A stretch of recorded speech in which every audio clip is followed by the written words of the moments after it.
right, I think we're about to get started here.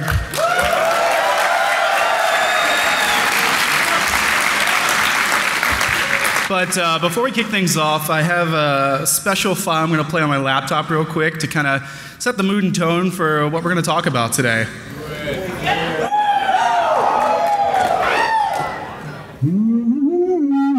Oh, hello. Greetings, Reclaimers, and welcome to the Halo Anniversary panel at HaloFest 2011. Protocol requires that you take your seats so that the indexing may begin. All right, so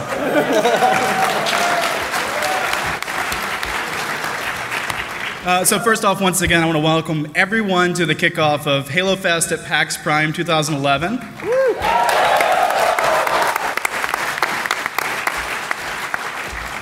And for this first panel, we're going to be, talking about Halo Anniversary. You guys, we announced it at E3 this year. We're really excited to share that with everyone.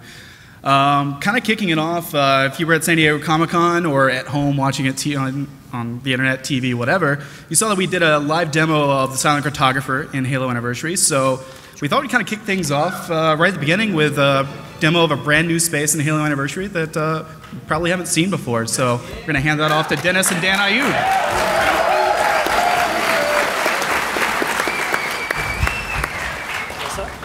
Hey everyone, thanks for coming. So, quick introductions. My name's Dan Abe, I'm executive producer at 343. Down here, moving along to demo, the lovely, the very talented Dennis Reese. Dennis is producer on Halo Anniversary, which is what we're here today to talk about. So before we get started, we definitely got some really cool stuff we want to show you guys. Few things. Big question we get a lot is, why are we doing this now? Well, November 15th is a very special day. Not just for Halo fans, but for the industry in general, because November 15th, 10 years ago, Halo 1 launched and changed gaming forever, right? I mean, I'm sure everybody here remembers the first time you played Halo. It was an amazing experience, and I promised David I wouldn't swear today, so I'll try not to drop any F-bombs, just a quick warning. But no promises, Ellis. It just might slip out. So it was a really freaking awesome experience, right? So, I mean, everyone remembers the first time they played it, and we wanted to do something special around that 10-year anniversary. But the real reason we're doing it is the fans, right? It's people like you is the reason that this franchise is here 10 years later. I mean, it's really incredible. So we wanted to do something special to commemorate that, because this is something the fan base has been asking for a really long time.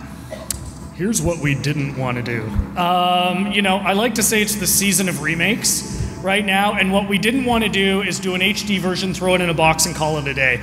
We wanted to do something a little more special. We wanted to help capture that experience of what it was like to play this game for the first time, because, again, everybody remembers the first time they played it. It was a very special experience. So we wanted to do some things to capture that and help reignite that experience of what it was like to play this game for the first time. So what was really important for us was to exactly make sure the game played the same as it did 10 years ago. And one of the ways we did that is kind of a cool technical trick. We've actually layered portions of the original Halo code into the game. And on top of that, we layered a new graphics and audio engine. So what you get is really the best of both worlds. You've got a game that plays exactly as you remember, but it looks and sounds like a current generation title. So that's really cool. It was really important to us to make sure we got that. One of the other big things we've done that I'm personally most excited about with this game, probably heard a little bit about it, is Classic Mode. So for those of you who haven't heard about it, Classic Mode is a really cool feature. At any point in the game, you can hit the back button and the graphics flip back to how it looked 10 years ago. And you can come back and you can go back and forth as many times as you want. Really magical feature that I don't do justice to just talking about it, so let's look at it. So we're going to load up, we're going to get going. We're going to do something a little different than E3. E3, as David said, we showed Silent Cartographer, and we actually started in new mode and went to Classic. We're going to have some fun today. We're actually going to start in Classic mode. So we're going to start, and you're going to see how this level looked 10 years ago. While we're loading, quick word on multiplayer. 6 multiplayer maps, 1 firefight. We have 4 of those multiplayer maps and the firefight map playable over at the Halo Fest area. Go check it out. So here it is. This is the 343 Guilty Spark 10 years ago. Whoa, lights, wrong way on the lights. I know I'm not an attractive guy, but we should get those lights down. So, all right, while we're waiting on the lights, we're just going to get going. So the first thing people comment on when they get playing and they put their hands on the controllers and says, wow, this plays exactly the same as it did 10 years ago. It should. We're running exactly the same code, so the game plays, behaves, and reacts as it did. So I promised you guys some fun with classic mode. Let's have some fun. So this is it 10 years ago. Let's hit the back button. How does it look today?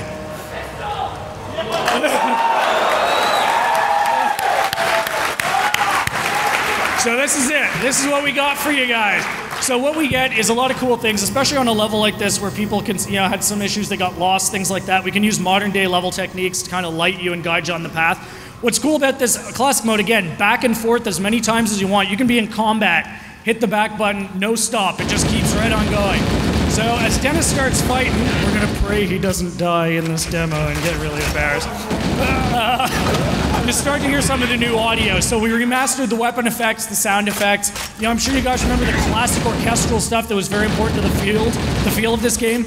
We worked with Skywalker Sound and their orchestra, and we just redid all of that audio. So the game just sounds spectacular. We're obviously not really getting a good feel for that here, but definitely get your hands on and check it out. Some of the other features we've been talking about, achievements. Finally gonna get achievements for playing Halo. So yeah, we're very happy about that. Co-op over live, another feature we've been talking about. It's funny, people tell me, man, I remember having to shove my TV into my car to go play co-op with my friends. Yeah, you don't need to do that anymore. Terminals is some other stuff we've been talking about. We're gonna come back to terminals because we're actually gonna show you guys an example of that later. So this is actually a great spot that Dennis is at. You're gonna find several points through the game that's like this, that just kind of looks really cool. And this is just a really fun point to say, hey, what did this look like 10 years ago? And say, yeah, things have changed quite a bit. This for me, I like to say this is like 10 years of gaming evolution at the touch of a button, because it's not just what Halo looked like 10 years ago. As game makers and game fans, this is how our industry has evolved over 10 years. So this is just really, really a magical experience for me. So let's see what else is coming back. Oh yeah, the Magnum's back. So everyone remembers this crazy overpowered weapon. It's still crazy, it's still overpowered, and we will have some more Magnum announcements to make over the next couple of days as well.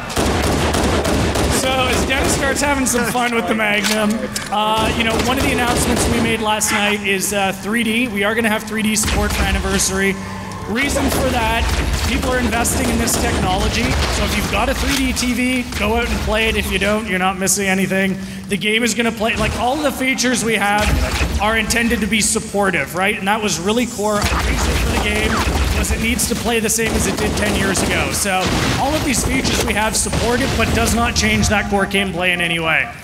So I talked a little bit about terminals. You guys may remember these things made their debut in Halo 3. It was a nice little Easter egg for people to find out some more about the universe and what was going on in the story.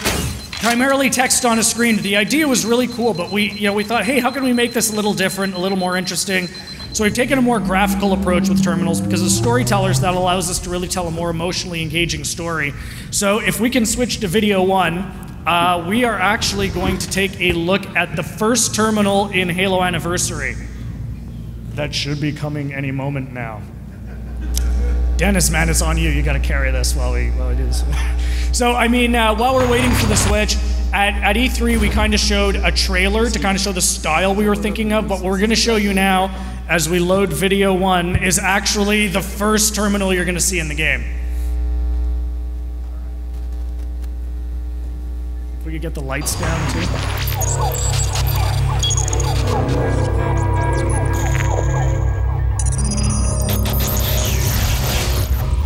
Warning! By order of Ecumen Council, proximity to Installation 04 is forbidden. Your continued presence will result in most unpleasant countermeasures. I must insist that you immediately change course and return to a minimum safe distance of 1 light year. This has served as your one and final warning. I have activated defensive systems, and you now have 30 seconds to return to the minimum safe distance of... Wait. Curious.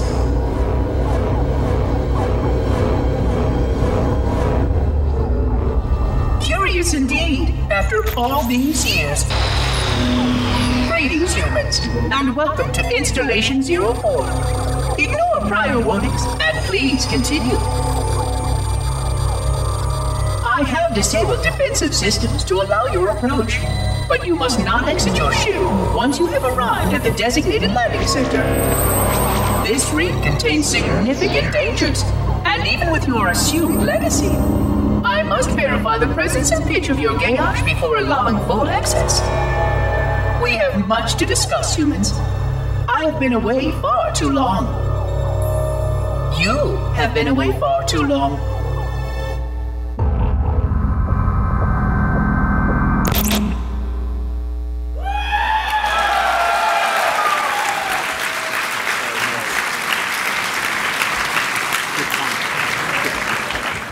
So judging by that, I'd say that went over pretty well. I do have a quick announcement that I was supposed to make earlier, but it's a little late probably for most of that. But we do request that if it possible, that we don't allow any filming of the panel. Like I said, that was a little late, so I did my due diligence and announced it. Apologize to everyone else for not saying that earlier. You know, the terminal we just checked out there. Real quick, before we kick it off, I forgot to introduce everyone else on the panel. So my name is David Ellis. I'm content producer at 343. And joining me today, as already announced, Dennis Reese, producer on Halo Anniversary, and Dan Ayub, executive producer on Halo Anniversary. And these other two fine gentlemen in the middle is Frank O'Connor, franchise director at 343 Industries. And next to him is Mr. Kevin Grace. He's our franchise manager, also at 343 Industries. And so since we just checked out the terminal video, I'm actually going to ask Kevin a quick question. Can you talk a little bit about what we just saw and why we're doing terminals again in Halo Anniversary?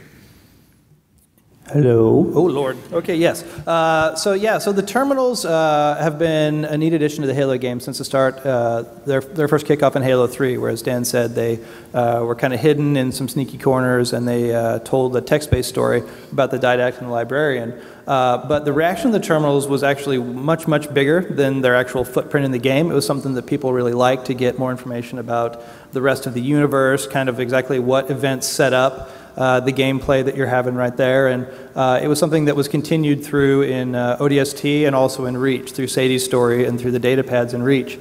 So it seemed like a natural fit for Anniversary as we were going back to put a little extra fun into the game for the 10th anniversary of Halo. And also a nice way to be able to add to the story of Combat Evolved without changing it. So these won't change what happens in Combat Evolved. It's the same story that you played, the same story you loved 10 years ago, but it adds things to the story, around the story, and to the universe, and hopefully in such a way that if this is the first time you've played the game, if you're just meeting Master Chief now, these will help explain a little bit about the Halo ring, where it came from, maybe what it was designed to do. It'll tell you a little bit about this blue light bulb dude who's following you around, Guilty Spark. And so for the new player, it kind of helps explain a little bit about what the universe is and let you appreciate things a bit more. And then for the hardcore fan, if you played it 100 times, you'll also pick up some new things about some characters and some places that you thought you had everything about before.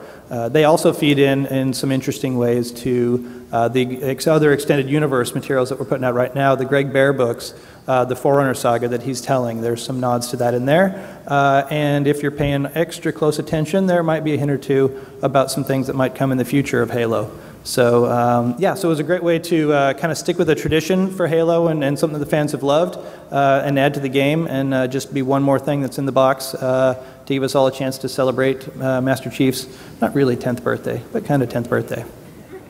And speaking for myself, this first terminal video is just a taste. The other episodes that I've had a chance to see so far, I think they're really going to blow you away. They're pretty awesome. Well, I think we're going to maybe at the Universe panel, we'll be back here at 4 o'clock today. We might give another little taste of those. So just a little taste. Yeah, if you want. So kind of bringing it back to the campaign from the terminals a little bit, I had a question for Dan about specifically the entire project of Halo Anniversary. Can you talk a little bit about how it came about and what were some of the struggles of getting it off the ground? Wow, you're just throwing me out right away. Okay, so I mean, this is a project. It's funny, we get the question a lot, when did the game development start? When did we start thinking about it? And it's really a hard question to answer because this is something we've been talking about for a really long time, and it just accelerated as the 10th anniversary grew closer. So, eventually we got to the point where, this is something the community had been asking for a really long time, and we were at the 10-year anniversary of the birth of this franchise. So it really just became clear we needed to do something very special. I mean, in terms of the struggles, obviously there were the technical challenges involved with like lacing two engines together. I mean, that was quite interesting from a technical standpoint to pull off. But we're happy that we were able to do it because what was really most important for us was to make sure we maintained that gameplay. And the other thing we got to was we wanted to release that original experience that existed 10 years ago, warts and all, right? I mean, we got to the point where like we weren't even going to correct the bugs because we wanted to make sure the gameplay was exactly the same as people remembered it being 10 years ago. So, I mean, that was definitely a big challenge. I mean, the other big challenge came from the fact that we did want to make sure that this wasn't just an HD remake. We wanted to come up with features that were compelling, that were going to make it fun, and then helped accelerate that emotional experience we were trying to drive from people of what was it like to play this game 10 years ago. I mean, and finally it occurred to us while we were making this game that there's really multiple audiences. There's like, if you're an older guy like me, you actually remember the time you played this for the first time 10 years ago. And I mean, on a personal level, I was a PC shooter player, and this game like just really changed it for me and just really made it clear that you could have a really cool shooter experience on console. But as we were developing it, excuse me, it hit us like, if you're an 18-year-old gamer, you were 8 when this game came out, and after feeling really old for a while, we're like, well, how do we make this compelling? Yeah, you're way younger than me, Kevin. We're like, how do we make this compelling for that player as well? And that's where the new graphics kind of come in, because a lot of people jumped in at Halo 2, Halo 3, things like that, and just may have looked at these original graphics as a barrier to get into the game. And that's kind of where the new graphics kind of made it really cool, because you don't have that barrier to get into the game anymore, and you can experience that really special gameplay for the first time. So, I mean, it was definitely a challenging experience. I think it was definitely a labor of love for us as well. I mean, everything about this was we wanted to make this special, and we wanted to make this a celebration, right down to the price point, right? I mean, we've got it to at a $39 price point because we just really wanted to make this a big celebration. And yeah, I mean, I don't know, Dennis, anything you want to add to that?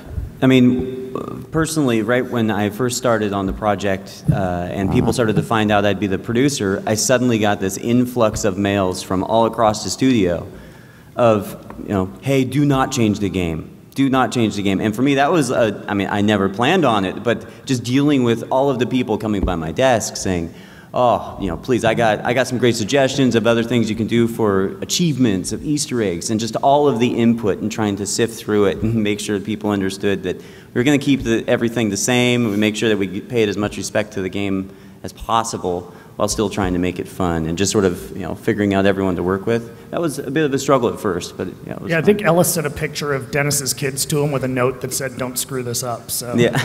For the record, I make no apologies. Yes, David Ellis, yes. So one of the things we talked a little bit about, Dan, during the demo is that you were offering stereoscopic 3D support for Halo Anniversary. Obviously, we couldn't show it in 3D today on these projectors in this panel, but people will have opportunity to experience Halo Anniversary in 3D for themselves. Can you talk a little bit about how they will be able to check that out and where? Yeah, so I mean, a quick word about the 3D. We showed that to some people behind closed doors at Gamescom, and I mean, just a word about that is when we decided we were going to do it, because again, this is technology that people have invested in, and if you've got a 3D TV, you're like, God damn, I want some content for this thing. But what does that count as swearing? Sorry, Ellis, I blew it. That did not take long. That was a losing battle. All right. So we decided if we were going to do it, we wanted to do something properly. And what a lot of people at Gamescom commented on is like, well, we've seen some other games running in 3D. Yours looks better. Why is that?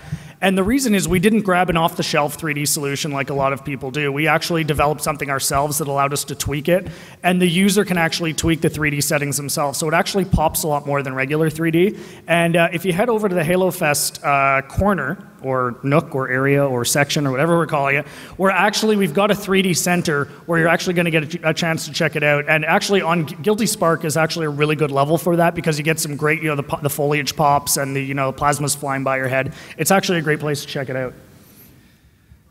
So we've showed a little bit of the campaign. The other aspect we talked a little bit about during the demo was multiplayer support for Halo Anniversary. So far, we've shown a couple of maps and announced that each map will come with 2 unique variants when the game ships. One will replicate the feel and flow of the original version, so Beaver Creek is going to look and play like Beaver Creek. But we've also included a new variants for each one that will have new spaces that weren't in the original map. And we're including that to kind of take advantage of the entire Reach sandbox if you're playing just vanilla Reach. But if you want to play Classic, you can play the Classic version as well. So every single one of the multiplayer maps will ship with 2 different variants. And today we're going to show off some of the maps. Some of them are playable, as Dan mentioned, at Halo Fest. But before we kind of kick this section off, we're going to show a quick behind-the-scenes video that's going to show off some of the maps and maybe some familiar spaces or two. So if we can just roll video 2.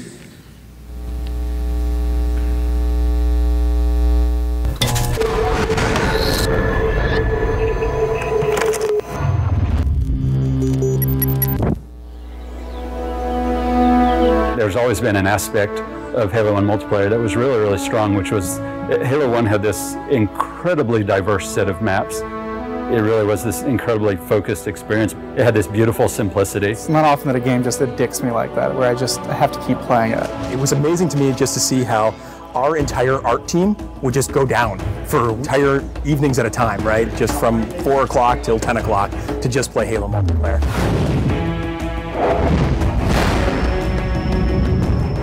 It wasn't that easy to just go through and say, oh, well, these are the maps that shipped with the original ones, and this is what we're going to do, because we wanted to do something bigger around the 10th anniversary. We also had to think about the existing Reach player base, and we didn't want to fragment it. We were looking at it from the player's perspective in the current day with the current abilities and saying, how would I play this level, and what do I think is missing? So we looked at maps from the Halo series entire, including Halo CE for PC and even Halo 2, and we thought, which of the maps are people's favorites that work well with the Reach engine and work well with modern kind of gameplay? One of the things we kind of came back to was that we wanted people to take a look at the map and immediately think like, oh yeah, I loved that map. Beaver Creek was actually the first map that started the whole conversation of, are we going to enhance the maps or are we going to just do pure remakes? So for each of the maps, we're doing 2 modes. We're doing a classic mode, which is staying as true to the classic map layout as possible. And we're doing a kind of a default tweaked and refined mode. Because you have things like sprint and jetpack, we took the opportunity to put in some new spaces and some new routes. There are tunnels and areas that you can keep the flow of the gameplay moving, so it's not so much of a dead end when you get to the end of the canyon. It's still a small map. It feels bigger than it is. They don't feel as isolated. You feel very much like you're in a world that's alive and in flux. We want you to feel that pang of nostalgia in your chest every time you look at the map. We chose Timberland because it was kind of an unsung classic. Probably one of the best vehicle maps. I spent a lot of time in custom servers on Halo PC just playing Team Slayer on it. The map itself is actually 20% smaller than what it used to be. On the art side, we've added a lot more tree cover. There's a big canopy of trees which kind of envelop the play space more. I'd like to think of this as Central Park, New York City. Here's this beautiful landscape, but right on the edge of a city all around them. There's so many tight turns that there are lots of places for you to get hung up on and grenaded. Just fun stuff happens. What other FPS do you get to put colorful flowers and green grass on your map? Another example of a map that was gray walls all the way through. Feel like you're just in a box with ramps. We decided to make it a prison by putting it in a place where it couldn't be accessed. We had to open up a lot of walls with windows. We even added glass to the floor. It's an interesting challenge to add navigation or even add new pathways that aren't dominated by jetpack in a purely vertical map. Added bridges and overhangs that change the flow of the map. We don't want to overdo it because if there's too much noise in a confined space, then the map gets just frustrating to navigate. The gameplay's still the same, but it makes you feel like you're in a much more dynamic world. This is a good example of really pretty much purple walls, and that's what represented the Covenant theme. We kind of left it to certain affinity to think about, like, well, can they give this map a context? And I think they started by looking in the room with the waterfalls. We really wanted to give people a sense that they were in this water processing plant or this facility that had to deal with these natural elements. The bottom area at the base of the waterfall, there used to be spaces in between them, so you had to jump from the 3 spaces that extended out. Now it's just a single walkway. You didn't realize the first time you played it in the original, but now there's all these ledges and different opportunities to get around your opponent and flank them that weren't there before. I think with our additions, so you don't accidentally fall to your death all the time, and also the jetpack, that map has really changed a lot, just the general flow, and it's a lot of fun to play. This location we chose is kind of where the genesis of Firefight began. It's a place where you stop and you defend. Traditionally, Firefight, you've never really had the Marines fighting with you, and that's something we were able to do, and we thought, well, if we can pull this off, this is going to be a nice new take on Firefight. Now it's you, your friends, and some buddies, or if you're playing by yourself, now you actually have some help. Honestly, there's just nothing better than hopping online with a buddy, getting in a Warthog, just killing some grunts. It's fun. Normally with a title update, what happens is you download the title update and your world has changed forever. Since we couldn't really give them the existing Halo CE gameplay with an online component, this was the next best thing. A lot of the fun of Halo 1 is being able to use the Magnum again, and we wanted to allow you to use that in multiplayer. We're able to replicate the look and feel of the Halo 1 pistol with the standard pistol from Reach. 3 headshots. Anywhere on the map, you're going to take an enemy down. We've made sure that we can implement these changes on a game type level, which means we can have a version of Slayer that is exactly as it's always been, and a version of Slayer with our title update changes. We're going to be releasing beta hoppers before the launch of Halo Anniversary, and we're going to utilize all the feedback we get from the millions of players to participate to help ultimately shape this title update. If people take away one thing from the Halo Anniversary DLC, it's the realization that those old classic maps still feel really modern. It's like a brand new map all over again once you get the armor abilities in there. The soul of all of these maps are still very present, and in fact, in many ways, they're enhanced now. Overall, the campaign and the multiplayer, it just hasn't aged in the way that we expected it to feel. And when I switch to classic mode in campaign, or when I play Beaver Creek in multiplayer, it feels new, and it still feels nostalgic, and that's a strange mixture of feelings.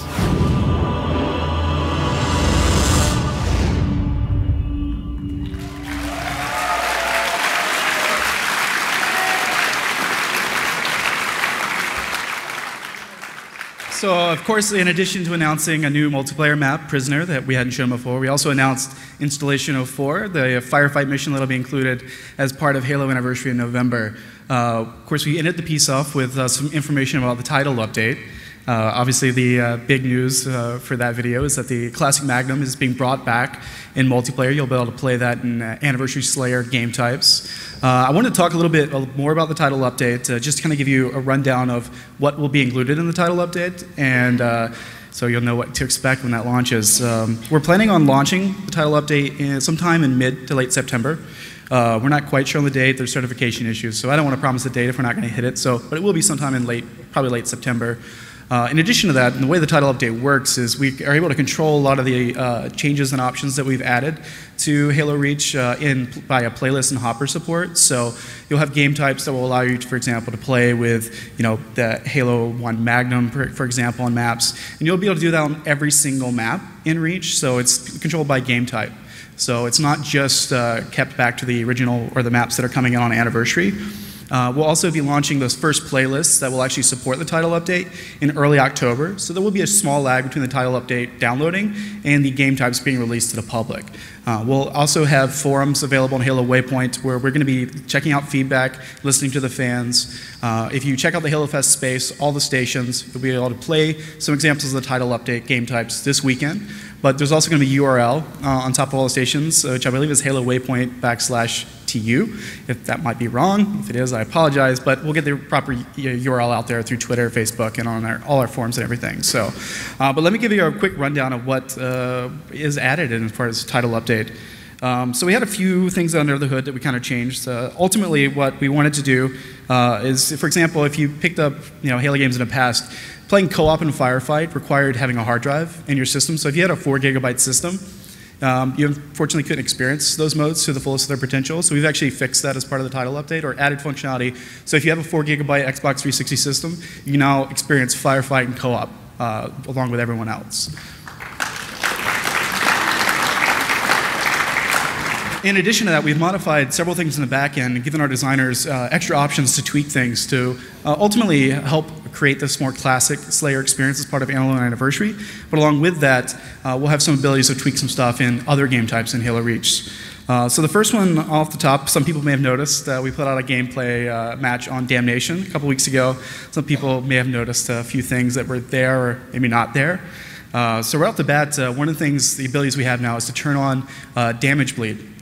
Through classic kind of Halo 3 style, earlier Halo tiles. So for example, in Halo Reach by itself, your shields and health system are wholly separate. So the damage that you do on the shields don't carry over to the health underneath. That's now changed. We have the ability to turn that on in a playlist so that if you take someone down really close to their shields popping, any damage you do to them will carry over to the underlying health.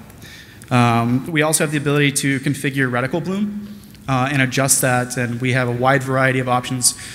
We can turn it off. We can put out a mode where there's no reticle bloom at all, and that's what we did in the Damnation gameplay. Well, we also have the ability to tweak it in any variable from 0 to 100%. 100% being regular reach bloom and being able to tweak it accordingly. So we have a lot of options, and we'll be taking that feedback in from the community when the beta hoppers launch in early October. In addition, we've modified armor lock. We have the ability to modify armor lock a little bit. If you get sticky grenade on you in reach right now, if you get stuck, you can armor lock and it'll pop sticky grenade out and survive. That's no longer the case.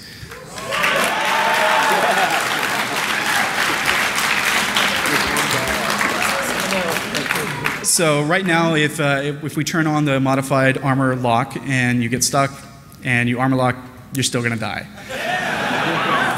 Another difference is also, we also have the ability to turn on, as part of the modified armor lock, while you're armor locked, you are basically invincible as long as your bar is filled up.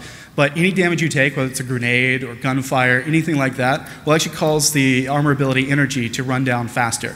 So for example, if a grenade gets thrown at your feet while you're armor locked, it'll cause you to lose a huge, pretty good, decent chunk of your energy. Once that's out, you're popped out of armor lock, so you're no longer invulnerable.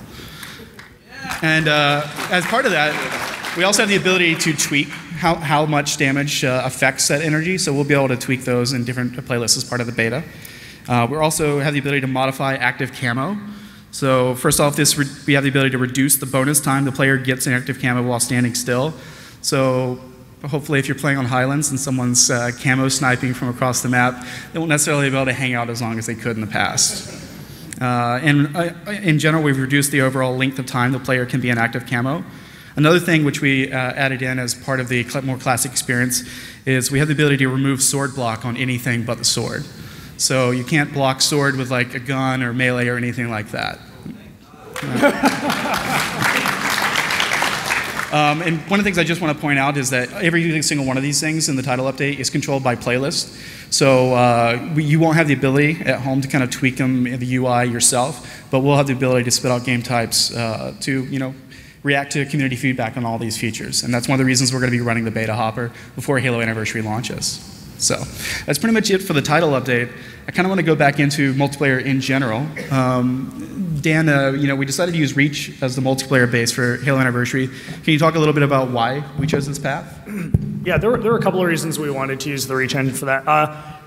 First of all, there's a lot of goodness that comes with that. So, I mean, what's great about it is things like save film, Forge, all of that great stuff that comes with it, we're still going to be able to use. And then there's the fun that comes with armor abilities that, you saw in the video, and I say all the time, the first time I played Beaver Creek and guys are flying over me in jetpacks, dropping grenades on me, Dennis, usually, it changes that experience quite a bit, and it makes it a lot of fun. But I mean, obviously, we know there's people that want that, whole classic experience, and those people absolutely have the ability to do that with the classic variants. But the Reach engine did offer, that kind of thing to make it interesting. I mean, then the second reason was just population, right? I mean, the notion being that if Kevin's playing Reach and I've got Anniversary, we wanted to be able to play together, and we didn't want to penalize Reach players, of course, by any means, by doing something completely different.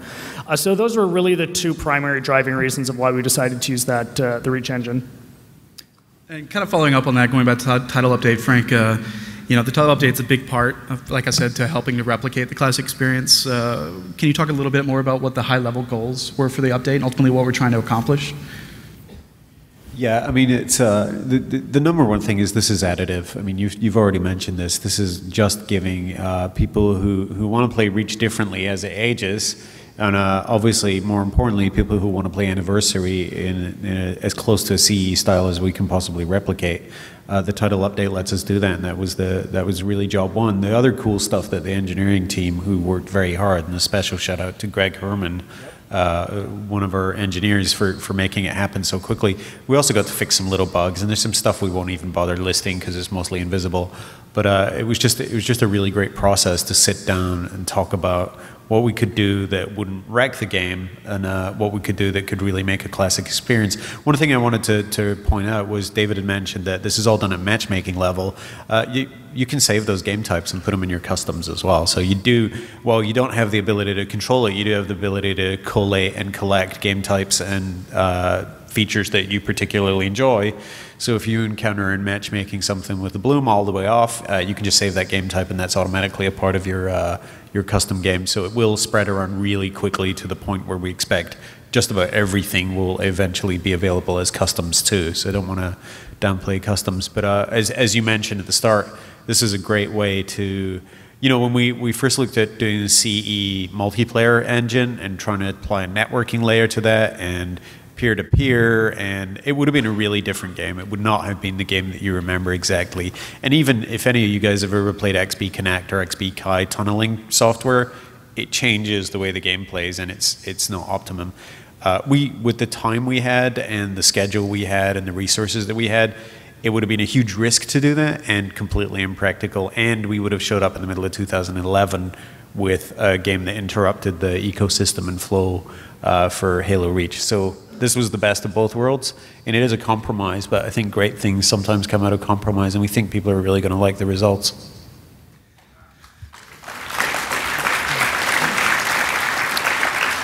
And I think Frank pretty much covered everything. One of the things I do want to add, we are going to be working with our community partners, for example, MLG, so that we can work with them to alter any game types they want to take advantage of all the features that we're offering as part of this title update.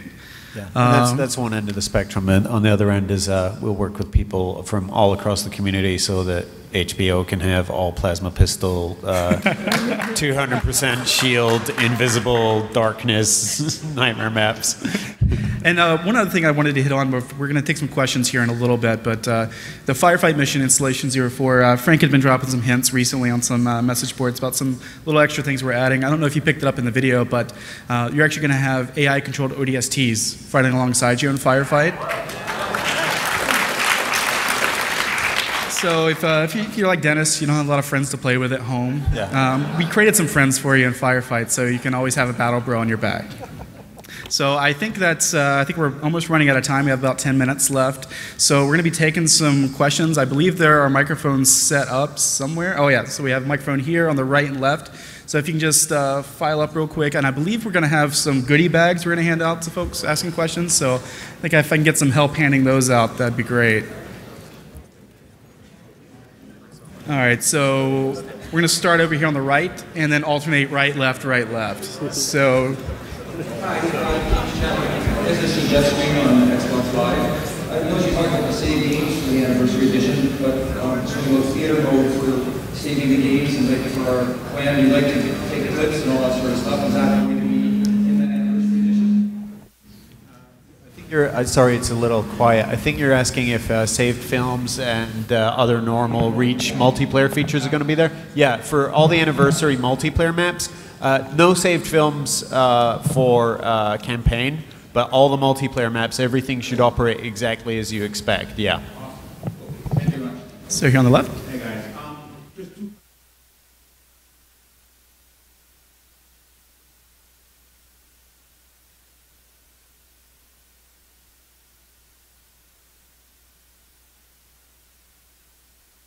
Over the years, some of the stuff that kind of didn't match from going from game to game, would you maybe do something that will kind of explain why maybe something's scripted? And then the second question was more about the MLG side of things. It would be great if you were able to make a game, maybe not just a game or the next game or maybe a little file or whatever, where you could lock cameras on certain views or like spectator view, so you can do like land matches and dedicate some TVs to certain modes that people can see and cheer on their buddy and so on. Anyway.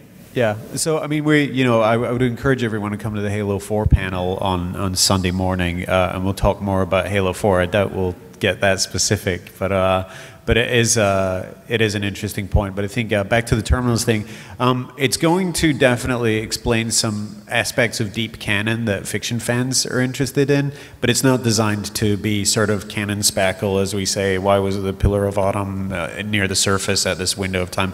It's a really deep story, and most of its connections are actually to Cryptum, the Greg Bear novel, and the series. There's some stuff in there that we're seeding, and also little bits of Halo 4, but mostly Guilty Spark's story. That's what the story is. Kevin actually wrote the script for this, and it's beautiful, and it's actually really sad. This is a creature who's been alone and in charge of a deadly super weapon for 100,000 years, and he's completely alone, and you get to find out a little bit more about him. So we're going to go over to the right. If we can just keep it to one question, that way we get as much as we can with everyone get in.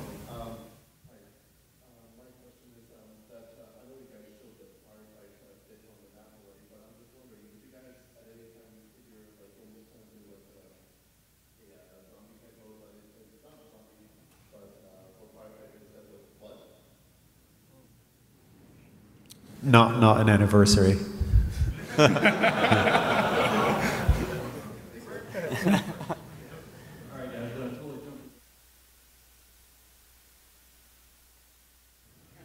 Hey, Dan, I think you can take this question. Dan. That is a wonderful question. One I'm getting a lot these days. So, I mean, obviously, everything we're doing right now is around the 10-year anniversary of the first one. But, you know, I like to say we're doing the first one because it's what people are asking for. So, you know, anything's possible, right? Send Dan emails. His email address. No. It's been light.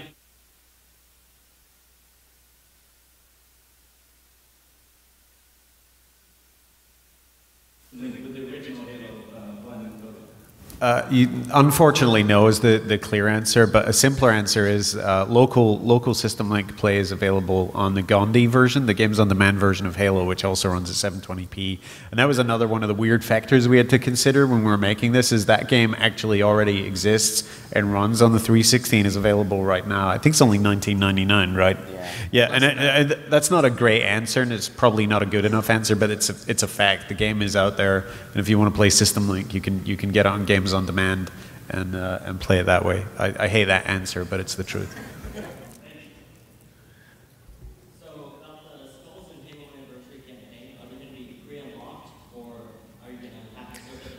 Wait, Dennis. I'm going to jump in beforehand. Right. So we are going to be talking more about skulls this weekend if you come to the Halo Anniversary campaign panel tomorrow. That's so close. I gotta keep something for the rest of the weekend. Otherwise, you guys get restless and I get beat up, and I don't want that. Dennis is a cheap drunk, so there's a quick way to that answer. Mr. Yamamoto, question about the armor lock and the grenade. Can you sacrifice yourself if you get stuck? Armor lock and contain the explosion? You mean to keep other people around you? Exactly. If you got teammates around you, keeping them from getting flaked? I'll have to check on that, but I'll make sure we answer that on the Sunday afternoon multiplayer panel. Yeah. Thanks, gentlemen. I don't know 100%, so I don't want to answer it and possibly be wrong. All right. So you guys already said you guys can play from Anniversary to Reach. For all of us who play Reach like throughout this whole year, are we going to have to start all over from level 1, or are we going to get all of our armor to begin with that we've been unlocking and getting to Commander with, and our helmets and whatnot? I mean, I think if I'm understanding the question correctly, when you play Anniversary, will it reset your Reach multiplayer experience? Yes. No, it should be fairly seamless. I mean, fingers crossed, right? But what should happen, and we'll get into detail on this in a little while, is you'll be able to basically install the maps to your hard drive and play them from Reach, but also you can launch them from the disk. But it will be your Reach career, it'll be linked to your gamer tag, and everything should be the same. So, all right, thank you. Okay, now regarding the ODSTs from the Firefight map, are they just going to spawn every round, or is there going to be a set amount that spawn at the beginning? You guys go play it and find out. It's across the street. Fair enough. Okay, I was wondering if you said that when you're playing, you can have Reach and you can play with someone who has the Anniversary disc, online multiplayer together. When you do that, are you going to be able to play the Reach maps from your Anniversary? If you already have Reach and you have it installed to your hard drive, yes. And if you don't have Reach, you're limited to the maps that ship with Anniversary, so 6 multiplayer and 1 firefight. And everything, I should refresh this, everything in Anniversary launches from 1 menu and 1 disk, so that's a completely seamless experience. If you already have Reach, you can basically embroider those maps into your Reach menu and play them as normal DLC. Okay, thanks. Hey, Marty O'Donnell's already got the music well covered for the original game, but I was wondering if there's any new music that we could expect in any kind of way. So, sort of. So, Marty wrote a beautiful, amazing score for Halo, and he's going to be. Is he in this room later today? Yes. 4 o'clock, this room. Marty's going to be here himself, and so one of the great joys, apart from the gameplay and the features that Bungie put in the game, one of the only things that we didn't have to worry about is if we had good music, because we were able to take Marty's original scores and re-record them with a much more expensive orchestra. But yeah, it was one of the, like the gameplay, we kind of didn't have to worry about that. But there will be some new things in the soundtrack for sure. When we put out a soundtrack for Halo Anniversary with the re-recordings, there are a couple of new pieces, and one of them yesterday, I can only describe it as butt rock. And it was like 40 seconds long, and I was in charge of naming the tracks yesterday, so I'm coming up with tracks that sort of respect the original names. And this one was called DD1 or something, and so I talked to Christopher Melroth, our audio director, who sent me the soundtrack. I'm like, what is DD1? It's butt rock, and it's 60 seconds long, and worse, it sounds like it was recorded through a tin can. And he's like, oh, that's the piece of music that Sergeant Johnson is listening to. And Jenkins is like, you like the old stuff. But that's apparently going to be on the soundtrack. So when you get to a really weird track, those are all muffled and crazy. Thanks, Frankie. So I think we got time for one more question, and then we're going to have to wrap it up. Sorry, everyone else in line. But we have other panels the rest of the weekend, so come and get in line early for those. Maybe get your questions. We're going to be on the show floor. Yeah, and after the panel's over, we're going to be going out to the lobby, so we're going to be hanging out for a little bit and chatting with you guys, so maybe we can get your questions answered at that point. I just had a quick question about the save films for CEA. In Halo Reach, you could do the same thing as Halo 3. You could go into multiplayer, save clips of your favorite gameplay. Is there going to be the same thing in Halo CEA where you could have more than one person in the same lobby watching the same film, like Halo 3? Or is it just one person like Reach is? So the question is, in theater mode, in Halo 3 you could have more than one person in the lobby online, and in Halo Reach that you have one person. There's some networking issues associated with that. Since we are using the Reach, it'll be consistent with what it is in Halo Reach. Who can say what the future holds? So I think that's all the questions for us. I want to thank everyone for coming. This first panel here at Halo Fest. And just as a quick reminder, we're going to be outside in the lobby hanging out for a little bit, chatting. When you get a chance, make sure you make your way over to the 8th Street Annex. It's right across the street from the Convention Center. We're on the 3rd floor. We have dozens and dozens of stations set up so you can play some Halo Anniversary. We're going to have panels and lots of other awesome stuff. So I encourage everyone to come by and check it out. Thank you.